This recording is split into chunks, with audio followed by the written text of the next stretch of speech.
walk away with, right? So I'm training myself to give you the big idea.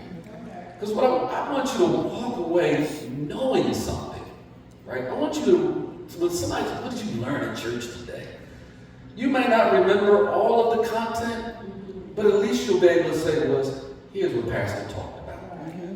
So the big idea that I'm going to talk about this right out of the text is, because I am a child of God, because I am God's child, I will practice righteousness as a lifestyle. Amen. Now I know you right now you're smoking me over, right? Because you probably have heard, and I've heard some preachers actually say this, that all are God's children. But we want to examine if the preacher's right, or if the preacher is right, if God is right, or if the Bible is right. And so John is again, he's trying to encourage. The Apostle John is the writer of this book, this letter.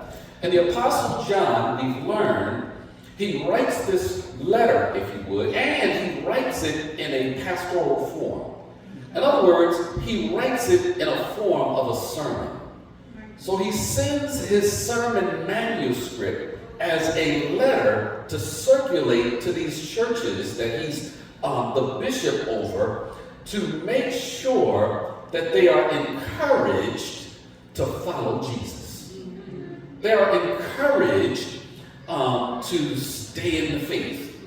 They are encouraged to develop and grow in their faith, and listen to me, to refute false teachings, these false teachers. So the Apostle John writes this letter to churches, and he's writing primarily to Christians, those that already are saved, right? Now he writes the book of John as an evangelistic book.